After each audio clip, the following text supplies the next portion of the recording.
একটা বন্যা এসছে, এই বন্যা কিছুটা প্রাকৃতিক, বেশ অনেকটাই মনুষ্য সৃষ্ট এবং এখানকার আঞ্চলিক অনেক কিছু আছে। এখন তার ভুক্তভোগী তো এখন মানুষ হচ্ছে। বন্যা যে স্বাভাবিক প্রাকৃতিক ঘটনা, তার থেকে এমন একটা পরিস্থিতি এসছে যেটার দ্বারা সমস্ত মানুষ এখন আক্রান্ত হচ্ছে, আমাদের অন্যান্য প্রাণও আক্রান্ত হচ্ছে। এখন আপনি এরকম একটা শহর বানাবেন যে শহরে একটা প্রোটেস্ট করার জায়গা নেই, তো সেইটাকে আপনার কোনো দোষ হচ্ছে না, তাই না? বছরের পর বছর ধরে একটা ফ্যাসিস্ট শাসন চলছে, আর মানে এবং তারা একটা ট্রাফিক জ্যামের ব্যবস্থা করেছে। ধরুন খুবই নিশ্ছিদ্র সবাই মিলে ট্রাফিক আইন মানছে। এই ঢাকা শহরের যে রাস্তা এবং এই পরিমাণ গাড়ি, আপনি এটাকে মানে ঠিক রাখতে পারবেন? জুনায়েদ সাকি, আপনার কাছ থেকে শুনবো এই যে সময় দেওয়ার বিষয়টি এবং তাদের যে লক্ষ্য, সেই লক্ষ্যে এগিয়ে যাওয়ার জন্য যে রাজনৈতিক দলগুলোর পক্ষ থেকেই তো সবচেয়ে বড় শক্তি তো রাজনৈতিক দল, সেই তার পক্ষ থেকে সময় দেওয়ার আপনি কি বলবেন? আপনিও বলেছেন সময় দিতে হবে। রাজনৈতিক দলগুলো কিন্তু ইতিমধ্যে সময় দিচ্ছেই। মানে আপনি যদি দেখেন যে যৌক্তিক সময় দেওয়ার কথা বিএনপির মতো দল থেকে বলা হয়েছে। আমরা তো বলেছি যে কাজগুলো সুনির্দিষ্ট করতে হবে এবং তার ভিত্তিতেই কিন্তু আলাপ আলোচনার মধ্য দিয়ে একটা সময়সীমা দাঁড়াবে, এবং এটা আসলেই একটা ওই যৌক্তিকতার ব্যাপার। কারণ আপনি যদি বলেন যে আমাদের সংস্কার করতে হবে কিংবা আমাদের নতুন একটা রূপান্তরের দিকে যেতে হবে, যে যেভাবেই বলুক, এর তো একটা মানে কি বলে, এখানে কতগুলো সুনির্দিষ্ট কাজ আছে এবং নির্বাচন এর অংশ। নির্বাচনদের বাইরের জিনিস না। যে মানে আমি মনে করি গণতান্ত্রিক একটা নির্বাচন, তার মধ্যে দিয়ে একটা সংসদ গঠিত হওয়া এবং একটা গণতান্ত্রিক সংবিধান যেটার মধ্যে থেকে আমরা পাবো, তো সেই জায়গাটা তো এটা আমাদের পুরো এই যেটাকে বলে যে আমাদের যে আকাঙ্ক্ষিত বন্দোবস্ত, তার একটা অংশগুলো এগুলো। ফলে সেখানে সময় একটা নিশ্চয়ই তারা পাবেন, এবং সেই সময়টাই কতটা যৌক্তিক সেটার জন্য স্টেক হোল্ডারদের সাথে আলোচনাটা জরুরি। কারণ যৌক্তিক সময় আপনার কাছে একটা মনে হতে পারে, আমার কাছে একটা মনে হতে পারে, এবং এখানে কাজগুলো সুনির্দিষ্ট করা গেলে এবং সেইখানে যদি কনসেনসাস তৈরি হয়, তাহলে যৌক্তিক সময়টাও তখন কনসেনসাসের মধ্যে খুব দ্রুত চলে আসবে। এখন এখানে যে প্রশ্নটা আপনারা এতক্ষণ ধরে আলোচনা করছিলেন যে দাবি দেওয়া উঠছে, দাবি দেওয়া ওঠা আমি খুবই স্বাভাবিক না, এটা অস্বাভাবিক বিষয় না, এবং মনে করি যে একটা গণতান্ত্রিক সমাজে এই দাবি দেওয়া ওঠা একটা সুস্থতার লক্ষণ। এখন আপনি এরকম একটা শহর বানাবেন যে শহরে একটা প্রোটেস্ট করার জায়গা নেই, তো সেইটাকে আপনার কোনো দোষ হচ্ছে না, তাই না? বছরের পর বছর ধরে একটা ফ্যাসিস্ট শাসন চলছে, আর মানে এবং তারা একটা ট্রাফিক জ্যামের ব্যবস্থা করেছে। ধরুন খুবই নিশ্ছিদ্র সবাই মিলে ট্রাফিক আইন মানছে। এই ঢাকা শহরের যে রাস্তা এবং এই পরিমাণ গাড়ি, আপনি এটাকে মানে ঠিক রাখতে পারবেন না? তাহলে আমাদের শুধুমাত্র তো ট্রাফিক পুলিশিং করলে এটা সমস্যার সমাধান হচ্ছে না।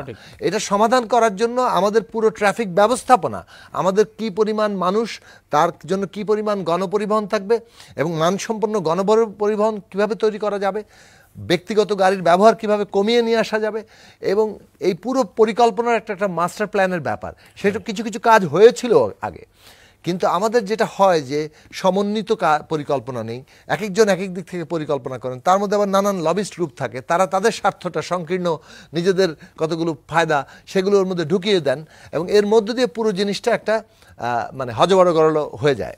এই যে হজবরল হয় কিংবা মানে একটা জট পেকে যায়, সেইটা এখানকার সমস্যা। এখন জনগণের দিক থেকেও মানে যারা আমরা বলছি যে আমরা বিক্ষুব্ধ, আপনি হয়তো ট্রাফিক জ্যামে বসে আছেন, আপনি বিক্ষুব্ধ, কালকেই হয়তো আপনারই একটা দাবি আবার তুলতে হচ্ছে, আপনার ওই দাবি তোলার কারণে আরেকজন বিক্ষুব্ধ হচ্ছেন। এইটা আমাদের সমস্যাগুলোর সমাধানের যে মানে দাবি আমরা তুলছি, সেগুলো তোলা দরকার। সমাজে দাবি দেওয়া যেমন আসবে, তেমনি আরও বৃহত্তর পরিকল্পনাগুলো আসবে। একটা বড় জিনিস কিন্তু ঘটেছে, সেটা হচ্ছে যে এই রাষ্ট্রটা যেভাবে আমাদের তরুণ প্রজন্মকে তো বটেই, পুরো জনগণকে প্রায় বিচ্ছিন্ন করে ফেলছিল। মানে রাষ্ট্র হচ্ছে জনগণের শত্রু, তাকে রাষ্ট্র দিয়ে জনগণকে গুলি করা যায়, মারা যায়, গুম করা যায়, খুন করা যায়, এইরকম একটা বাস্তবতা তারা তৈরি করেছেন। এই পতনের মধ্য দিয়ে আজকে তরুণরা রাষ্ট্রটাকে নিজেদের মনে করছেন। রাস্তায় তারা নেমে মনে করেন যে আমাদের আইনটা মানা দরকার, কিংবা একটা শৃঙ্খলা প্রতিষ্ঠা করা দরকার, সমষ্টিগত স্বার্থটা নিয়ে কাজ করা দরকার। এটা ভাবেন এই কারণে যে দেশটাকে সে নিজের মনে করছে এবং একে গড়ে তোলার দায়িত্ব বোধ করছে। এই যে অবিচ্ছিন্নতা, অর্থাৎ এই যে একাত্মতা, এটা কতটা জরুরি একটা দেশের জন্য, এটা কত বড় একটা শক্তি, যে শক্তি থেকে আমাদের সামনের দিনে এগোনোর মূল প্রেরণাটা আসবে। এখন এইখানে আমরা এই শক্তিটাকে কিভাবে কাজে লাগাবো, আজকে আমাদের মানে স্থপতিরা, আমাদের প্রকৌশলীরা, আমাদের চিকিৎসকরা, আমাদের নানা ক্ষেত্রের বিশেষজ্ঞরা, শিক্ষকরা, আমাদের সব ধরনের শিল্পী, সাহিত্যিক, চিন্তা করেন যারা, সবাই পেশাজীবীরা, সব দিক থেকে যে এই যে পরিবর্তনের আওয়াজগুলো যদি তারা না তোলেন, তাহলে তো আমরা আসলে এগোতে পারবো না। সেটা কখনো কখনো ওই রাউন্ড টেবিলে হবে, সেমিনারে হবে, প্রবন্ধ লেখা হবে, আবার রাস্তায়ও যাবে। এই পুরো বিষয়টাকেই একটা আমাদের সমাজের অংশ হিসাবে ধরা দরকার। এখন কেউ যদি এর মধ্যে মতলব করতে চান যে আমরা মানে অন্তর্ঘাত তৈরি করব, আমরা স্যাবোটাজ করব, এইটা তো আমাদের নিশ্চয়ই সজাগ থাকতে হবে যে কে স্যাবোটাজ করতে চাইছে, কে পুলিশের থেকে, প্রশাসনের থেকে, অন্য কোনো রাষ্ট্রীয় প্রতিষ্ঠানের থেকে পুরো সরকারকে ব্যর্থ করতে চাইছে, কিংবা জনগণের আকাঙ্ক্ষা যাতে উল্টে যায় সেই সব দিকে যাচ্ছে, সেটা চিহ্নিত করা দরকার, কঠোর হওয়া দরকার। যারা মানে যারা ধরেন স্যাবোটাজ করতে চাইবে, আজকে যদি ওই যে উনি যেটা বললেন যে আবহাওয়া অফিসে যদি কোনো রকম গাফিলতি থাকে, মানে দ্রুততম সময় অ্যাকশন নেওয়া দরকার। কারণ আপনি গাফিলতি করা মানেই আপনি আসলে পুরো মানুষের আকাঙ্ক্ষার বিরুদ্ধে দাঁড়াচ্ছেন, মানুষের জন্য ক্ষতির জায়গা করছেন। আমি বহুবার বলেছি, আমরা আমাদের দল থেকে, আমাদের ঐক্য থেকে আমি বহুবার গেছি, ডক্টর জাফরুল্লাহ চৌধুরী, বাংলাদেশের যে কোনো হিন্দু সম্প্রদায়ের উপর যখন যতগুলো হামলা এই গত ফ্যাসিস্ট সরকার আমলে হয়েছে, আমরা সবগুলো, কিংবা বৌদ্ধ সম্প্রদায়ের উপরে গিয়েছিলাম, সেখানে গিয়ে দেখলাম যে ফায়দা তোলা হচ্ছে। এই হামলাগুলো কতগুলো কায়েমি স্বার্থ আছে, গোষ্ঠী স্বার্থ আছে, এটাকে পুঁজি করে।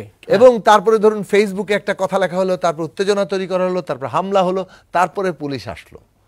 তো ভাই আপনি প্রথম থেকে ঠেকান নাই কেন?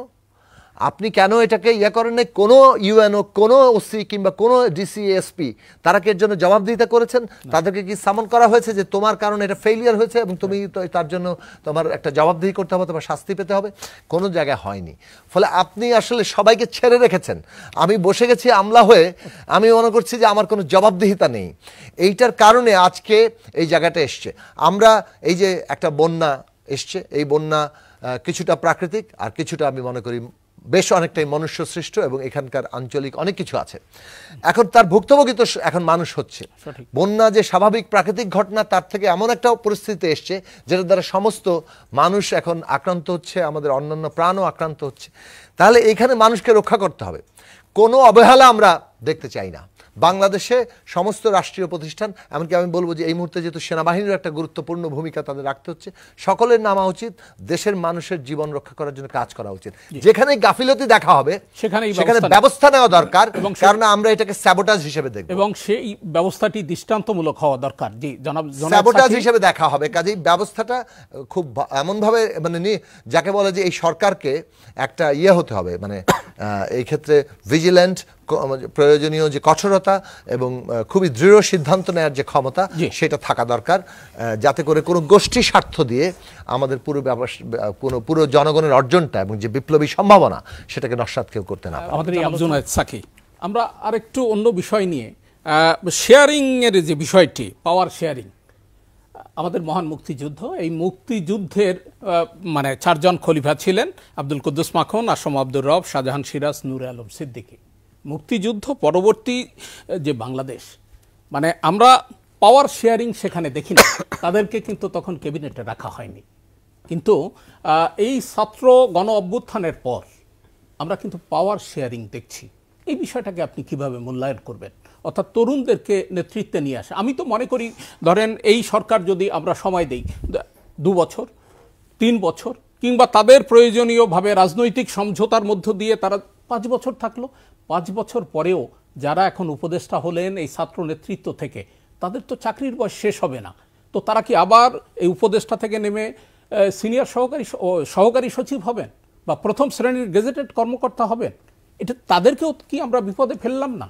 কি বলবেন? ধন্যবাদ আপনাকে। সবাইকে সিনিয়র সহকারী সচিব হতে হবে এমন কোনো কথা নেই। আমি বলছি প্রথম বাংলাদেশের সিনিয়র সহকারী সচিব হওয়ার চাইতেও রাজনীতিতে তারুণ্যের শক্তি আসা অনেক জরুরি, এবং এরা যে এই বয়সে রাজনৈতিক একটা সংগ্রামের মধ্য দিয়ে এসছে এবং দেশের পরিচালনার দায়িত্বের সাথে পরিচিত হচ্ছে, দায়িত্ব নিচ্ছে, সেটা তো একটা মানে কিছুটা প্রায় বলতে পারেন অভূতপূর্ব ঘটনা, কিন্তু একই দিক থেকে খুবই ইতিবাচক ঘটনা। এবং তার রাজনীতিতে একটা বড় কাজের জায়গা, এর চাইতে মহত্তম কাজ আর কি আছে? কারণ রাজনীতি আমাদের সবার জীবন নির্ধারণ করে। ফলে রাজনীতিটা আমাদের ঠিক করা, তাকে জনগণের পক্ষে নিয়ে আসার কাজে যদি কেউ জীবন উৎসর্গ করে, তো সেটা আমার মনে হয় যে অন্য কোনো পেশার চাইতে তার কোনো গুরুত্ব কমে না। আমি যেটা বলবো সেটা হচ্ছে এই যে দেখুন, আমাদের ইতিহাসে অনেক সময় আমরা ইয়ে করে ফেলি, আপনি 4 খলিফার কথা বললেন, কিন্তু ইতিহাস কেবল 4 খলিফাই তৈরি করেন, নিশ্চয়ই তাদের অবদান আছে, আরও অনেক খলিফারা ছিলেন যদি আপনি খলিফা শব্দটা ব্যবহার করেন। তো ইতিহাসে আমরা অনেক সময় অনেককেই যাকে বলে যে নাই করে দেই, সেইটা যেন এখন না ঘটে। আমাদের ইতিহাসটা কিভাবে এখন তৈরি হয়েছে এইটা আমাদের যেন মনে রাখে। বিশেষত আমি এই সরকারকে বলবো, আবু সাঈদ যেভাবে ভয়ের রাজত্বটা ভেঙে দিয়েছেন।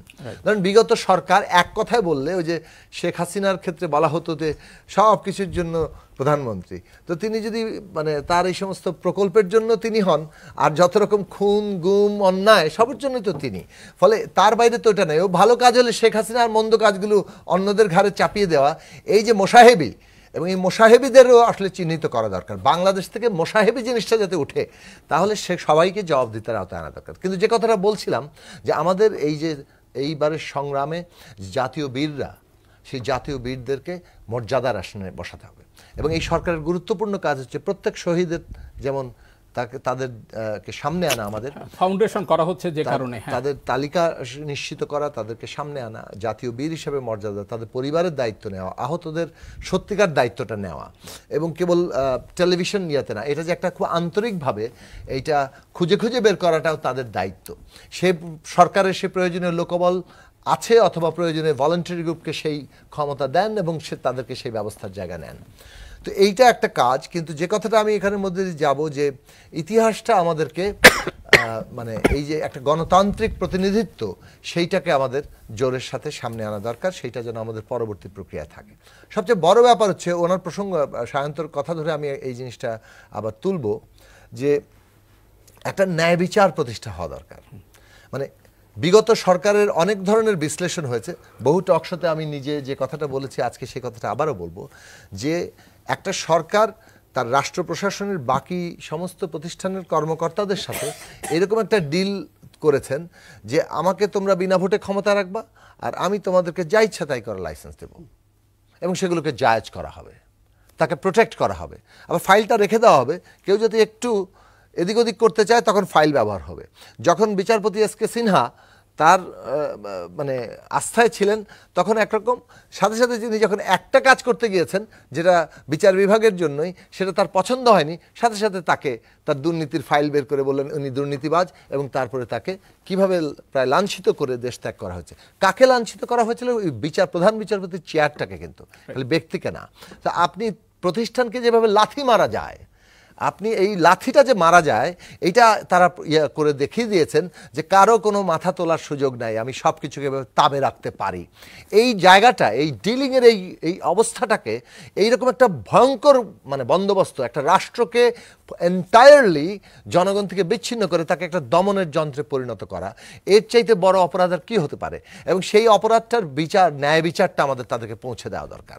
আমাদের হত্যাকারী কেবল এটা টেকনিক্যাল ম্যাটার নয়, এটাকে আমি আবারও বলবো যে একটা বিশেষ হত্যা, তার একটা বিচার করছেন। এইটার যে পুরো রাজনৈতিক অপরাধটা, সেই অপরাধটা একটা আমাদের সামাজিকভাবে, রাজনৈতিকভাবে এবং আইনি দিক থেকে এটার বিচার হওয়া দরকার, এবং সেটা হলেই বাংলাদেশে নতুন একটা বন্দোবস্ত দাঁড়াবে। এক, দুই হচ্ছে যে তখনই আমরা আসলে আমাদের দেশটা আমরা চালাতে পারবো। আজকে বাংলাদেশের অবস্থা এই জায়গায়, এই যে ধরুন ভারত আমাদের প্রতিবেশী, প্রতিবেশী তো আমরা বলতে পারবো না, ভারতের সাথে আমরা সুসম্পর্ক চাই, কিন্তু ভারত তার নিজের স্বার্থে যদি মনে করে যে এখানে একটা দলকে ক্ষমতায় রাখতে হবে, বাকি এদের মানুষ ভোট দিতে পারুক, তারা বেঁচে থাকুক, কথা বলতে পারুক, এগুলো তাদের কোনো ব্যাপার না, তাহলে কি অবস্থা হয়? আমার মনে হয় ভারতের কর্তা ব্যক্তিরাও এখন বাংলাদেশের জনগণের ভাষাটা বুঝতে পারবেন। সুতরাং সুসম্পর্ক যদি হয়, সেটা আমরা শুরু থেকে বলেছি, সেটা সার্বভৌম মর্যাদার ভিত্তিতে, পারস্পরিক স্বার্থের একটা যাকে বলে ইকুইটি, মানে অর্থাৎ ন্যায্যতার প্রতিষ্ঠার মধ্য দিয়ে সেই জায়গাটা করার মতো রাজনীতি অভ্যন্তরে তৈরি করতে হয়। আমি যদি অভ্যন্তরীণভাবে জনগণকে ঐক্যবদ্ধ রাখতে না পারি, আমরা সার্বভৌমত্ব রক্ষা করতে পারবো না। আমরা এমন একটা রাজনৈতিক ব্যবস্থা চাই যেটা ন্যায় বিচারের উপর দাঁড়িয়ে, যেটা সকলের জন্য সুযোগের সমতা সৃষ্টি করে, অর্থাৎ বৈষম্য সৃষ্টি করে না, বরং বৈষম্যহীন জায়গায় দেয়। এবং সবচেয়ে বড় কথা হচ্ছে যে সেটা মানুষের মর্যাদাটাকে প্রতিষ্ঠা করে, সেটার জন্য রাজনৈতিক ব্যবস্থা সবাই অংশীদার হতে পারে। জি। সেই রাজনৈতিক বন্দোবস্তে সেইখানে আপনি যে প্রশ্নটা করেছিলেন যে সকলের যে অংশগ্রহণ, সকলকে নেয়ার যে প্রশ্ন, সেটা আমরা বলেছিলাম যে এই আন্দোলনের ছাত্রদের নেতৃত্ব এমন একটা অন্তর্বর্তী সরকার হওয়া দরকার যেখানে রাজনৈতিক দলগুলো যাচ্ছে না, কারণ রাজনৈতিক দলগুলো নির্বাচনী প্রক্রিয়ার মধ্যে যাবে। সে অন্তর্বর্তী সরকারের ছাত্রদের আকাঙ্ক্ষা যাতে বাস্তবায়িত হয় এবং সেটা ছাত্রদের অংশগ্রহণের মধ্যে দিয়ে শারীরিকভাবে তারা ওখানে আছেন, তারা যাতে সেই সমগ্র ছাত্র সমাজের কোটি ছাত্র যে আকাঙ্ক্ষা করেছে তাদের সেই প্রতিনিধিত্ব। প্রতিফলনটা যাতে এই সরকারের মধ্যে থাকে, সেটাই জনগণ প্রত্যাশা অসংখ্য করে। ধন্যবাদ আপনাকে।